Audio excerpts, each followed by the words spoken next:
This document is over 200 years old. It is a handwritten document from the pen of Charlotte of Mecklenburg-Strelitz, Queen of Great Britain and Ireland, the longest serving female consort in British history, and wife to King George III. Yes, my dear, forget Bridgerton, this is the real deal. This is the Queen Charlotte of legend, the good Queen Charlotte. And one of the reasons I thought it was a good time to bring it to your attention is because the lady that wrote this little note is responsible for an association we have with Christmas, a very visible association that we all have with Christmas, and has influenced what we know visually of royalty so profoundly that it resonates to this very day in a way that I will explain later on in Tip Jar Corner. So we will discuss that a little bit later on, and before that we are going to have a little royal romper to have a catch-up, because I hope you all had a very Merry Christmas, my dears, and if you hid away from it, then I hope you had a merry time hiding away from it as well. But here we are, it's New Year's Eve, so come celebrate with me as we progress into the broadcast. Welcome to the broadcast, my dear old fruit. And so to Sandringham for the Christmas service at St Mary Mag's. Wasn't it gorgeous? I thought Anne stole the show, and you told me as much. You were raving about her look, and it was exquisite. She really is so stylish with her signature ruby lip in tawny browns and cream with a gold brooch and feathers. So wonderful, so country. Yes, and Lady Lou, who looks more and more like every female member of the royal family in history, doesn't she, my dear? She puts us in mind of so many former consorts, for example, Mary, Alexandra at my side. There's something about her statuesque look which reminds me of both of them, and of course comparisons are always drawn to her late grandmother, the late Queen Elizabeth II.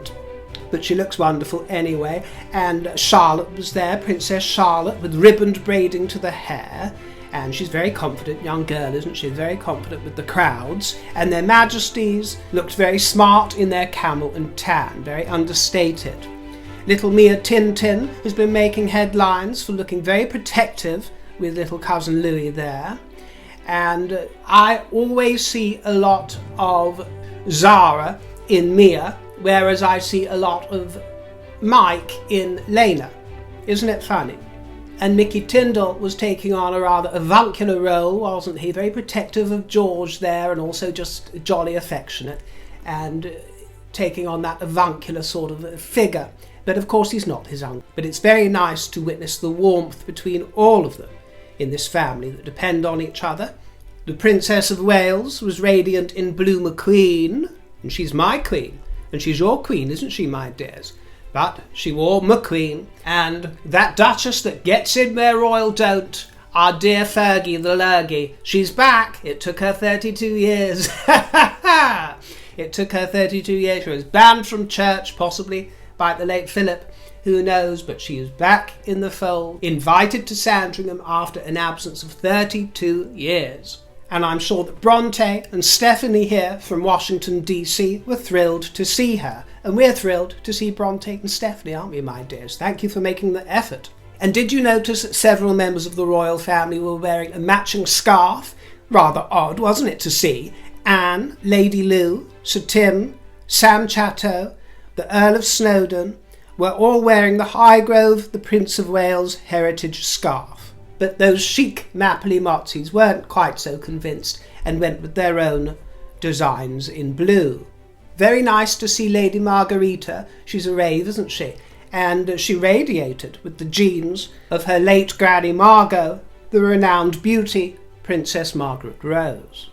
And I'm sure she's rather pleased that she inherited the gift of beauty from Princess Margaret rather than a biro pen with a fortune-telling fish wrapped around it that Margot famously gave to Harry, according to his anecdote in Spare. Aunt Margot always knew that something fishy was round the corner.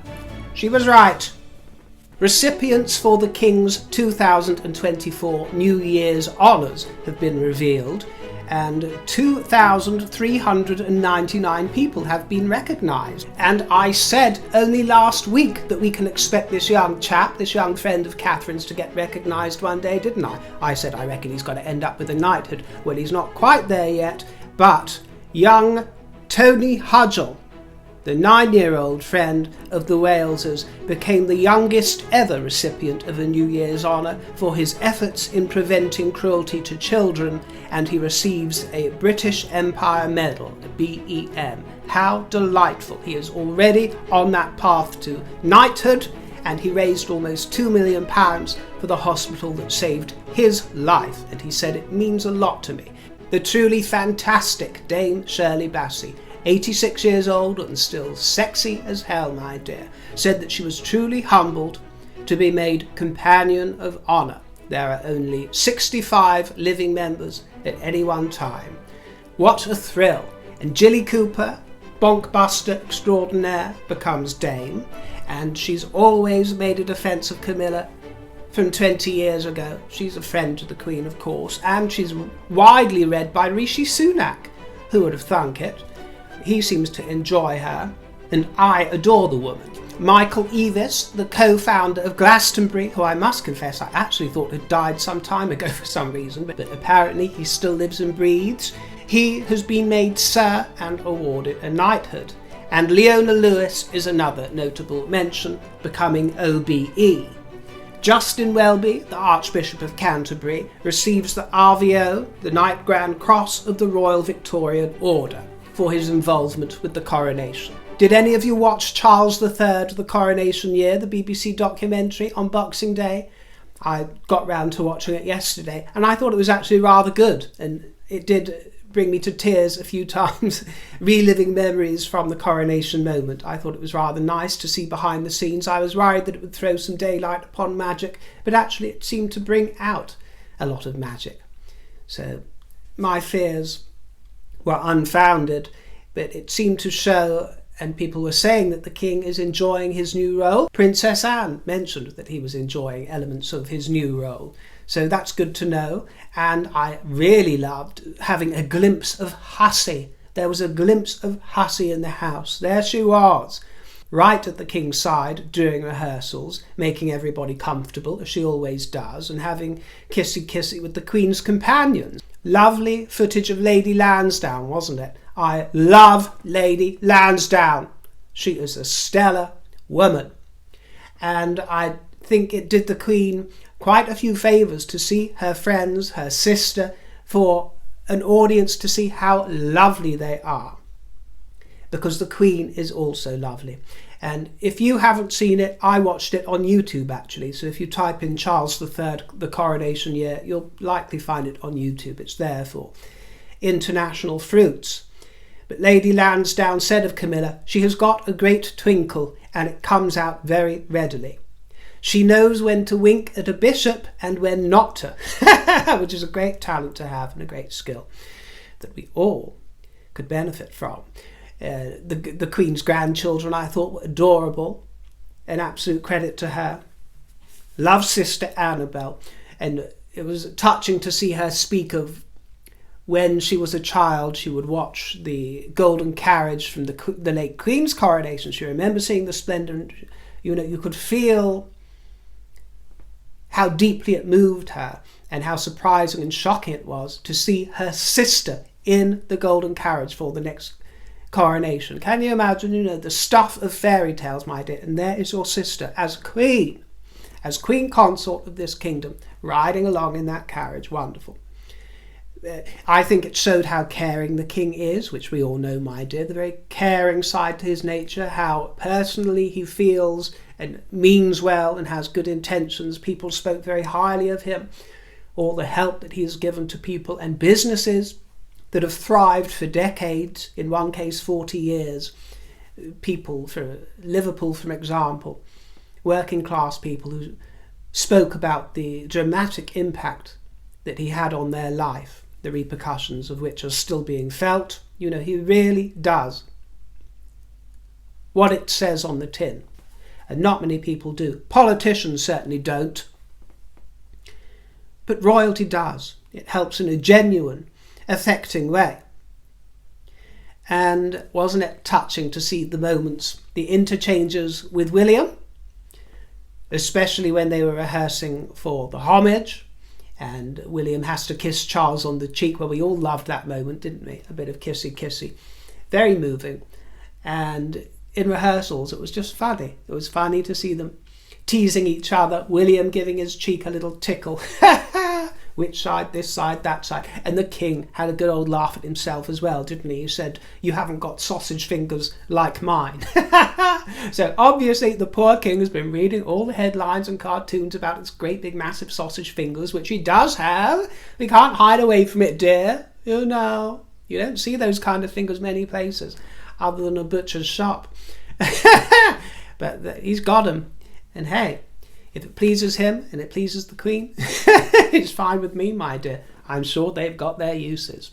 I'm sure they've got their uses in a way that spindly fingers won't work. You know, ask the Queen. Not this Queen. Well, I also liked the moment when Desert Orchid, his horse, won Royal Ascot. That moment, because when it was showing him in the sort of rapture and ecstasy of winning, it was exactly the same expression on his face. That countenance was the late Queen Elizabeth when her horse came in, on that famous footage of her leaping, sort of jumping about with joy and looking at her friends. He had exactly the same expression. It's just nice to see the echo of it, my dear. It really is. So I was pleased with it. I was. And then there was a gorgeous tea party, wasn't there, at Windsor Castle, featuring young Olivia, just 7 years old, and her family invited there for tea with the Queen, by the Queen, and she brought along little Corrie Bear, who travels with her, little Corrie. Olivia was diagnosed with a brain tumour, a large one, at 17 months old, causing permanent blindness, and she's been receiving regular treatment, including chemotherapy, ever since. Utterly charming. Absolute goodness radiating from this girl who's been through so much. Looking for the joyous moments in life. It's a lesson for me. It's a lesson for all of us, isn't it, my dear? When we're going through tough times, you know. These people go through things we can't imagine, and their families, and all they want to do is love. And it was pure love, and it was a wonderful interchange between she and the Queen. She enjoyed her very first cup of tea, and she kept sipping away at it and trying it, and eventually she said, "I love tea." And I did wonder if this is the first time that we've seen a queen, albeit a queen consort, actually kiss a non-intimate in that way, if you will. Because we've seen lots of air kisses, and we see a lot of them, and a lot of lovey-dovey stuff, and kisses from royal well-wishers, you know, planting a smack on Charles, this kind of thing. But this felt new. This felt new, and it felt right. And no doubt some will accuse the Queen of copying the late Diana's style, but I really don't think it's anything at all to do with copying previous models, which we all appreciate, but I think it's just a moving with the times, isn't it, my dear? Things have changed. And it works because of Camilla's natural reserve, as Anne pointed out in the documentary. She came in from a lot of praise from Anne, who said that, you know, she's taken to it like a duck to water. She is a wonderful foil for Charles because they are complete opposites, she says, but she is his rock. So we've got to keep her in good health for a long time, my dears, and hope that she does well. But it is her natural reserve and her reluctance that actually makes her perfect for such a display of affection. She's never demonstrative, soppy or showy or mawkish. You know, it's a natural response and a natural reaction, and people can feel the authenticity. And as for the Christmas broadcast, or Christmas message, to give it its rightful title, it received very healthy viewing figures. I haven't got much to say about it. I thought it was rather dull. You know, it's just something you switch on after your Brussels sprouts, my dear. Perhaps I shouldn't say dull, but unremarkable. Let's put it that way. Unremarkable. For my taste, I would prefer to see the sovereign sitting. He seems to prefer to stand. If he must stand, I would actually prefer to see him walking about, perhaps with his crook. among the Highlands as he was captured by passers-by, that kind of thing. Talking and walking would be nice. I don't care to see him stand in a really rather boring suit next to a worthy living Christmas tree. I prefer to see him sitting down in splendour, but perhaps he wants to play to a certain appetite of the zeitgeist of the era. So perhaps that lacked a little bit of magic for me, but I do appreciate that it was short and sweet. It didn't play on too long, like I'm probably doing now. It wasn't trying too hard, and it got the message across. Well, having looked through a royal romper with you, it is time for us to go through the wardrobe into a Narnia of our own making. Come join me, my dears, as we travel to Tip Jar Corner.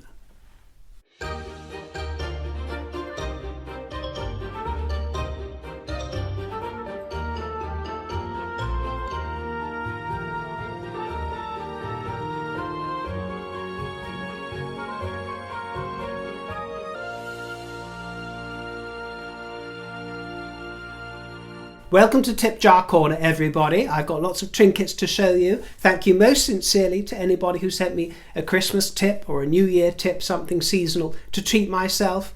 I really do appreciate it very much. I'm going to be talking quite some length about the life of Queen Charlotte towards the end of this Tip Jar Corner. But first of all, I'll show you through my finds.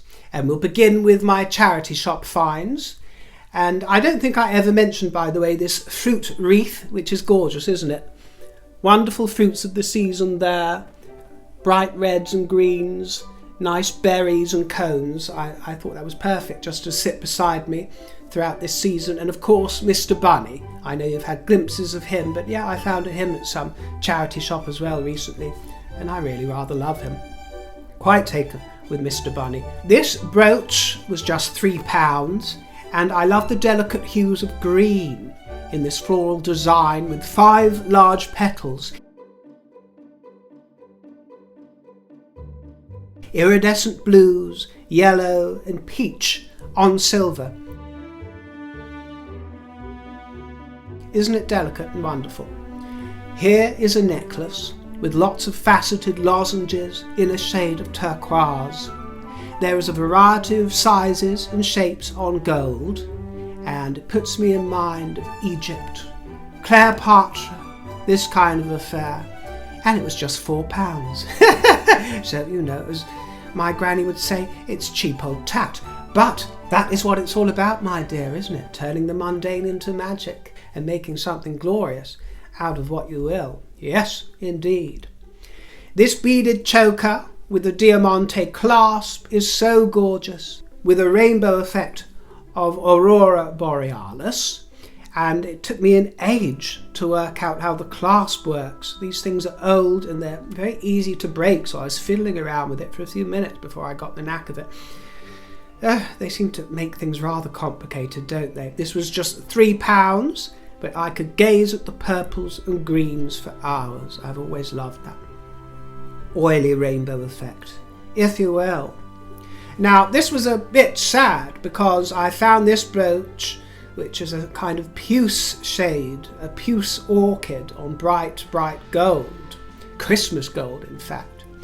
But the pin broke, which was a great annoyance to me because it perfectly matched an outfit from a couple of broadcasts ago, a sort of puce-coloured bolero jacket that I was wearing. Gorgeous, the one with the upturned collar. This one matched perfectly, but it snapped almost as soon as I put it on. The pin came off of it, and I was very careful with it, I have to say, but again, because of the age, I suppose, it snapped off. Beautiful foliage though, isn't it? With veins to the petals and lovely detailing on it. I'll see what I can do, but I thought it was very pretty. And another brooch here, not much to say about it, but green and blue leaves, I suppose, 3 of them, with a skeleton in gold and a pearl solitaire. Now onto some tiaras. I have had quite a few tiaras come my way recently. lots coming up, so this is just 3 of them to show you, just a little handful. I continue to get most of these via my friend Secondhand Susie, who says hello to you all, my dear. She's had quite a tough year, I've got to tell you, dear old Secondhand, but she keeps on going, and she sources them for me online, wholesale even, you know, she gets them all over the place, and I sometimes give them names. This is the Laurel Leia tiara, because the leaves remind me of laurel leaves, and the effect reminds me of Princess Leia from Star Wars. 4 strands of leaves either side, oblong diamante on gold branches, and the crowning strip is encircled with a ribbon of glittering diamonds. It can be worn alone or as an accessory to a tiara, which is the way that I wore it, and it went down extremely well with you all. You enjoyed it, so it will be making many returns. This tiara is rendered in a vivid green. It's beautiful, isn't it? I'm going to be calling it the May Queen tiara, but May, M-E-Y, to signify May Castle, beloved of the late Queen Mother. Large emerald paste stones, one can dream, can't one? Emerald stones, leaves, hearts and droplets, complemented with an array of diamond brilliants and starbursts on a band of white diamonds. This tiara is really fun. I enjoyed wearing it, and I've called it the Manhattan. It is the Manhattan tiara, and I think it might even be suitable for the odd glamorous cocktail party, but I adore it because it's unusual and it puts me in mind of skyscrapers, the vertical jets of diamond light, topped with gold gemmy orbs and banded with a strip of diamonds. Wavy and irregular it is, it undulates, and it has an unusual effect. I love it. And this headband, the Ice Gem, features crystal rocks encrusting black velvet. It's a substantial piece, it's imposing and devastating in its effect.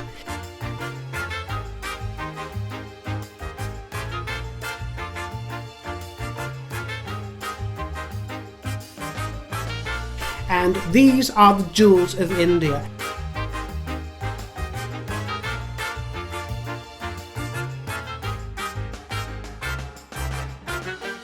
A delicious trio of headbands in pink, turquoise and sapphire.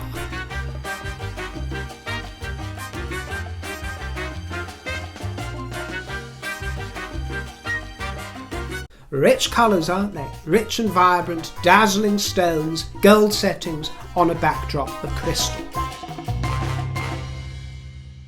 And a few of the books that you can see in the background were picked up from second-hand charity bookshops, mainly from Oxfam. And I've yet to read any of them, so I'm not recommending them. I'm just showing you what piqued my interest. This one, Roosevelt and Modern America by John A. Woods, was £1.50 and dedicated to a J.H. Gain, I think it might say. And I believe the date is telling us that it was the 15th of the 10th, 1970 perhaps, but it was published in 1959. When Roosevelt died, a young soldier remarked that he felt that the commander-in-chief had known him personally, and added that he also felt that Roosevelt had liked him. This close reciprocal contact with ordinary people was the basis of Roosevelt's greatness. He did seem to know how people felt. He did like them. He was virtually present at every humble fireside. Whatever else he accomplished, he commanded the allegiance of common folk when in so many quarters of the globe that allegiance was given to the enemies of freedom and justice. The essential values of American society were thus maintained. Roosevelt was always able to stimulate the resolution of the American people so that they met the challenges which faced them. I picked this book up because the cover rather tickled me. God is No More, it's called, but unfortunately, because it goes on to tell us that the book is in great demand and this is the third impression, one could read it as God is no more in great demand. Which is slightly unfortunate, isn't it? But I liked the look of it and I'm quite excited to read it and get some ideas.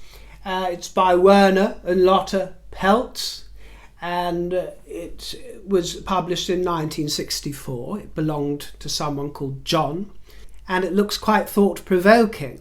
Werner and Lottie Peltz have written a prophetic, passionate and tempestuous book which will infuriate some, delight others and leave everyone in some way affected. To describe it is almost impossible. Everything depends on its total impact, which is extraordinary. Ooh, quite excited now to read it. What these writers do, in effect, is this. They recall to us the words of Jesus, confront us with them, challenge us to accept them with their incredible promise, their impracticable demands, and the unreasonable hopes they raise.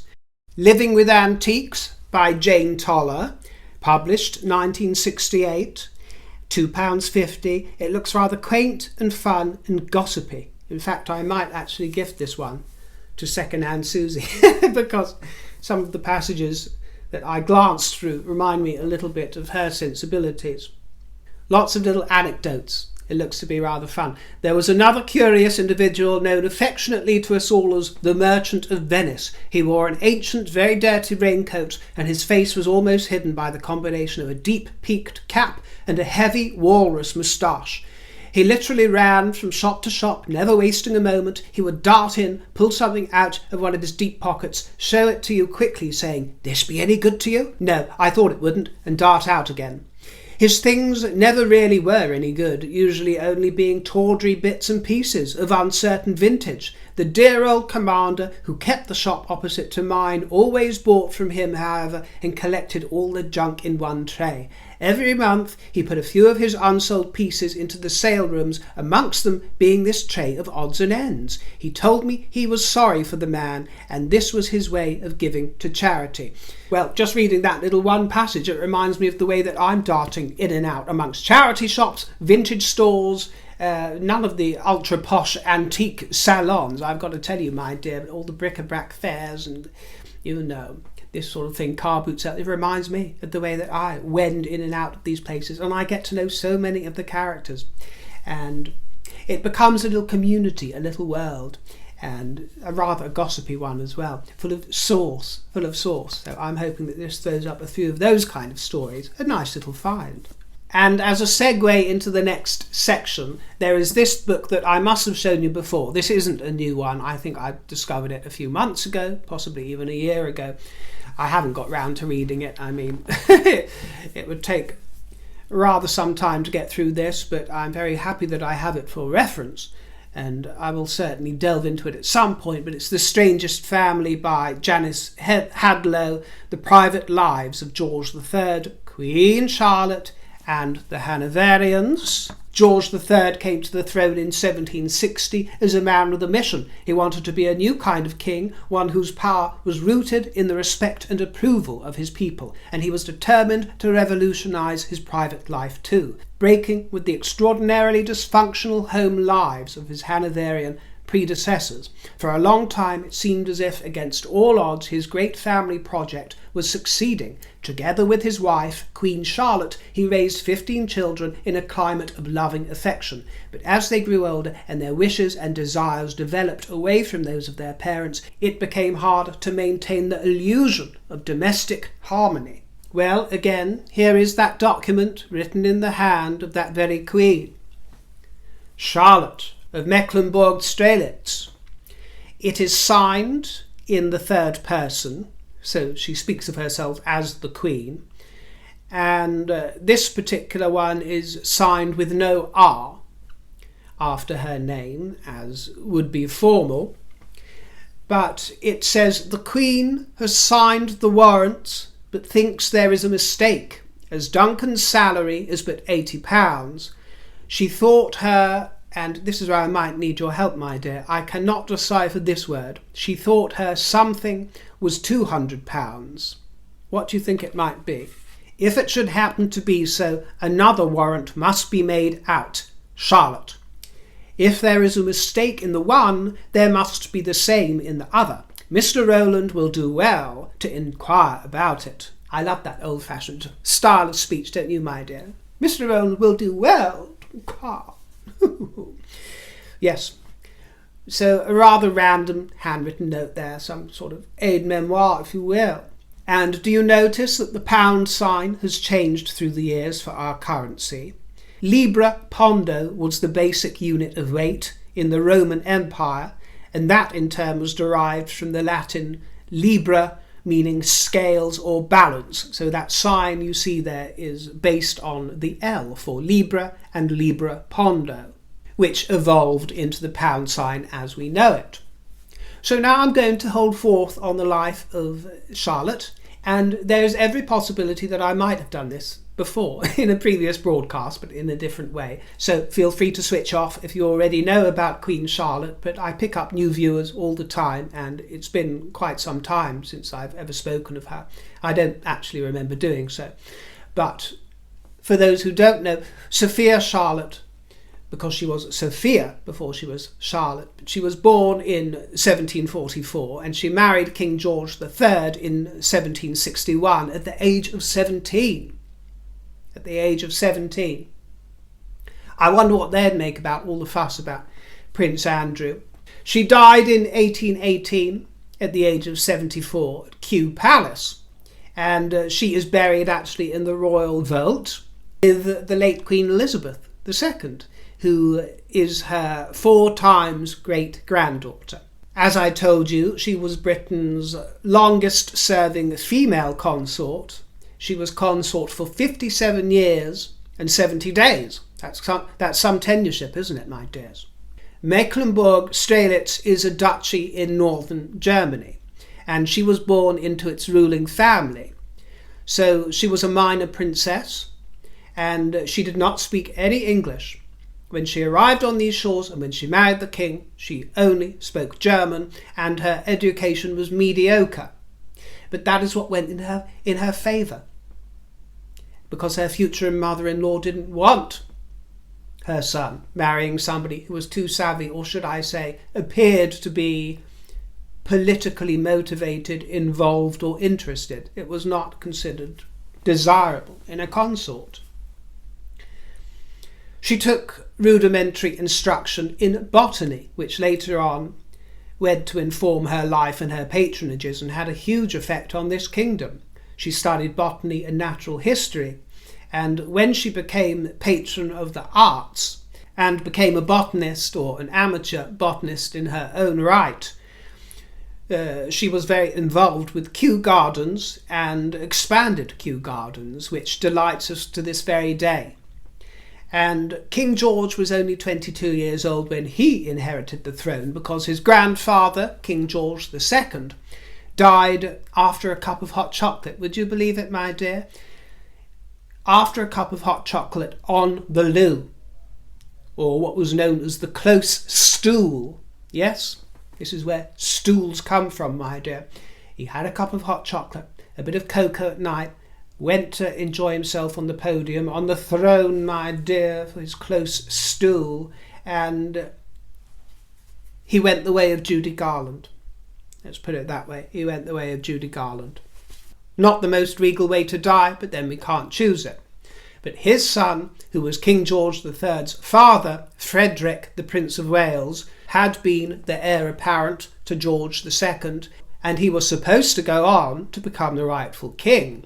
But he became estranged from his parents, George II and Caroline of Ansbach, and he spent a lot of time hopping about between Hanover and England. In fact, there was an absence of 14 years where he didn't see his parents, and tensions were formed. And Frederick became very secretive about his life, and especially about the birth of his first daughter, Augusta. In fact, some could say he was a little bit harkily about the whole affair, a little bit secretive, and he lied about the due date, and he prevented George II and Caroline from attending the birth, which was a complete and total breach of royal protocol of the time, because they should have been there to witness the royal birth. So he was rebellious, and he established his own court in opposition to his father's, and lots of drama went on in the interim, until the sudden and premature death at 44 years old, 9 years before his father George II died in 1760. So destiny gave us King George III. George III was a 22-year-old bachelor, and his mother, Princess Augusta of Saxe-Gotha, wanted him married. And as I say, Charlotte was seen as benign, with apparently no interest in politics, and from this remote duchy of Europe, and George instructed her not to meddle. The marriage contract was signed before they even met, before she even left Strelitz. Their first meeting was after her arrival to England at St. James's Palace, and just 6 hours later they were married. So if you thought that Charles and Diana's courtship was rather brief, with 12 or 13 dates before they got married, well, think again. Only the royal family and a few guests were present for this wedding, but their coronation took place 2 weeks later. And she spoke no English, but she was a quick learner, and she spoke with a strong German accent. And the German accent has had a huge influence over the way that nobility and the upper classes and the aristocracy speak and pronounce their words. Ever since, Queen Charlotte gave birth a year later to Prince George, who would go on to become King George IV. She was actually mother to 2 kings, as we will see. And by the way, Prince George, if you're wondering, will be George VII when his time comes around, God willing. George III and Queen Charlotte had 15 children together. 13 of them survived into adulthood, and their main palace was St. James's Palace. But King George purchased Buckingham House, which was near St. James's Park on the western side, and it was originally intended as a private retreat, but Queen Charlotte adored it, and so much so that it became to be known as the Queen's House. And eventually she gave up her rights to Somerset House in exchange for it, so that association to Buckingham Palace is down to the very lady that wrote this note. All the imagery that we're used to seeing, the balcony, everything that we associate with modern royalty is down to Queen Charlotte, because she loved Buckingham House so that it became a palace, and it became a principal royal residence later in 1837 on the accession of Charlotte's descendant, Queen Victoria. But King George III suffered from mental illness. Nowadays it is suspected that he was bipolar or suffering from some sort of affliction that would be diagnosed in that manner. But his first bout was in 1765, and Queen Charlotte was kept out of the loop. She wasn't told, even though she was his wife and consort. If he had become unable to rule at that time, then the Regency Bill as it was in that era would have created her regent. But she didn't get on with the king's mother, who was more formal and was rather critical of Queen Charlotte and was secretive about palace goings on. And she had tried to oppose the regency arrangement that would have made Charlotte regent, but she had failed. Anyway, 20 years went by, and in 1788 the king's episodes of physical and mental illness alarmed the Queen more and more. She was terrified to be alone with him, and she asked for her own bedroom, and she began to live separately from him at Kew. And when she would visit him with daughters, because she always visited him, she always supported him despite the separation, she would go to visit him with daughters, and he would behave oddly and embrace them and not let go. He would refuse to let go of his daughters. And then followed an unfortunate battle between Queen Charlotte and her issue, the young Prince of Wales, and their fallout caused a scandal between mother and son, both vying for the right to regency should King George become incapacitated. But that is an entirely different book, my dear. There is a reason why that book I showed you about their life is 10 miles thick. It's because a lot went on during that very long period of time. But in time they did reconcile to some degree, and then the king became permanently insane. And during this time Queen Charlotte's personality changed and was altered. She got the grumps. She sank into a depression, and she wouldn't appear in public. She did a bit of a Victoria, to be honest. She was foreshadowing that. And her relationships with her children deteriorated. And she found relief in the planning of the gardens and the decoration of the new residence that was created just for her, Frogmore House in Windsor Home Park. Not Frogmore Cottage, but the house itself. But then Frogmore Cottage was built in the grounds there at Queen Charlotte's discretion. So this is yet another way. This is yet another way that she influences what we see in royalty now, with the sorry situation with the Harkles. Frogmore was built at her behest, and originally it wasn't called Frogmore Cottage, it was called Double Garden Cottage. And it was Queen Victoria, during her visit in 1875 to it, who noted an immense number of frogs, an immense number of little frogs in the grounds, which she found quite disgusting. So Frogmore Cottage had a propensity for a large amount of frogs. And it is funny because I've always thought that both Harry and especially Meghan resemble frogs. They do. Kermit and Co. In fact, the frog and the tadpole. Meghan has the look of a frog standing up, and Harry has the look of a tadpole because he's all torso and no limbs. From 1804 things got much worse.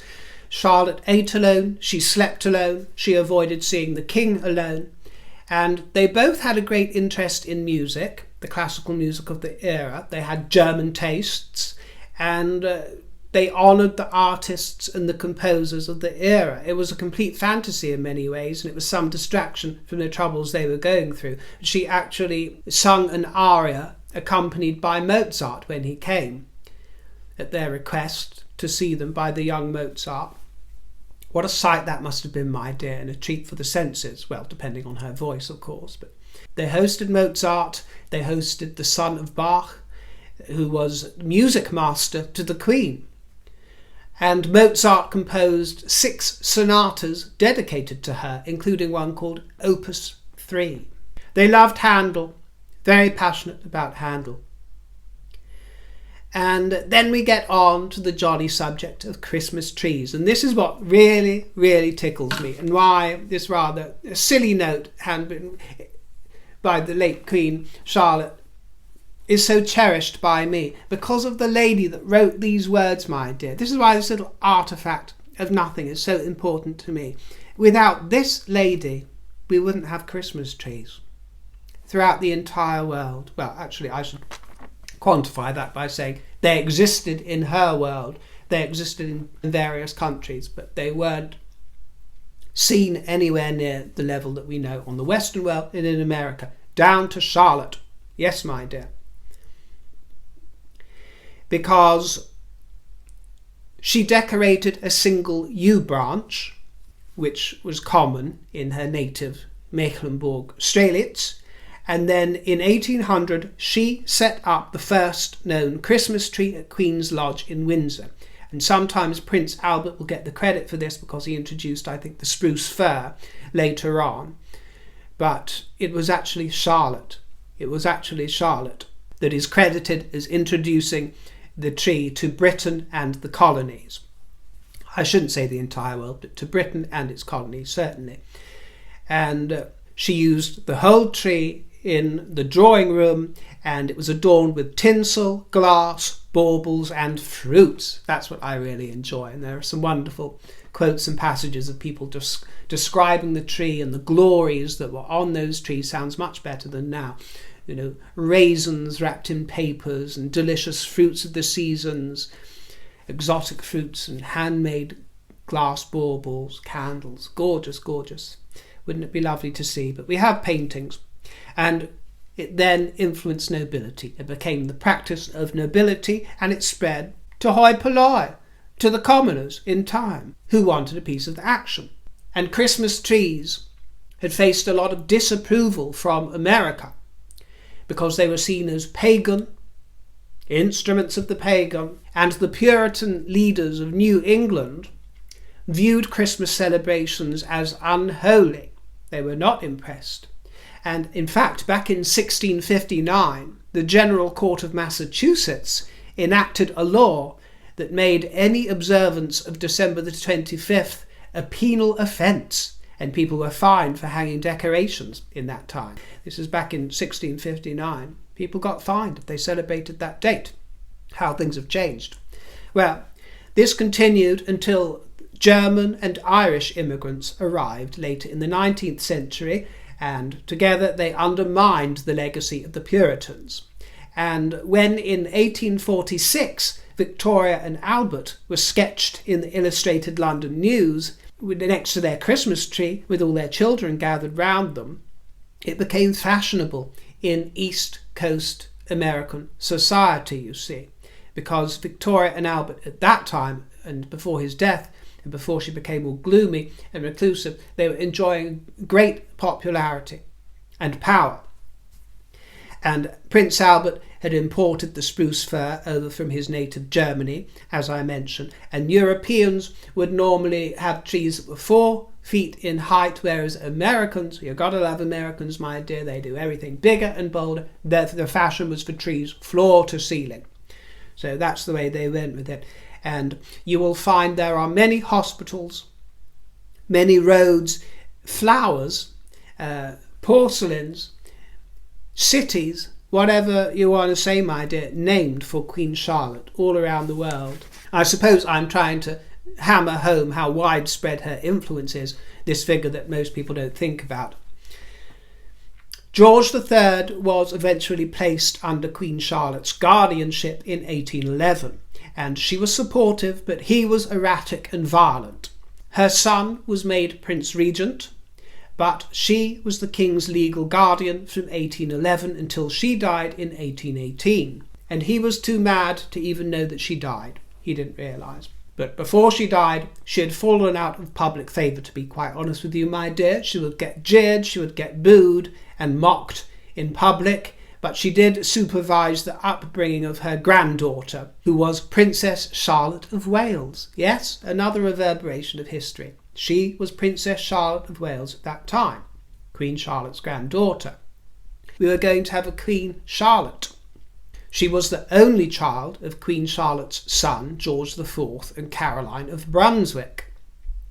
But she died in childbirth at the age of 21.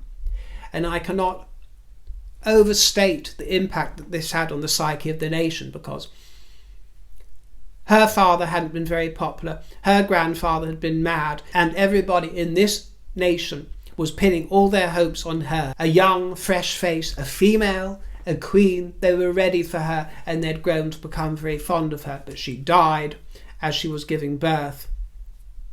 It was very sad. The country went into a profound state of deep mourning. The shops ran out of their black linen because so much of it was used. Everything shut down for 2 weeks. It was a great depression for the country, really, and it ushered in a crisis of succession. Who was to replace her? She had been the great hope.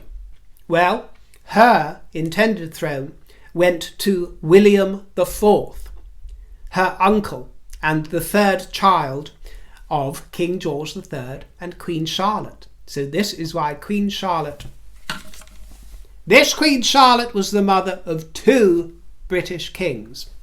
Quite a feat, isn't it? The wife of a king, the mother of 2 kings.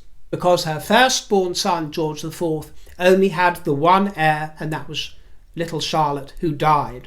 But Queen Charlotte died about 14 months before her husband. As I say, he didn't know anything about it. He was too insane to notice.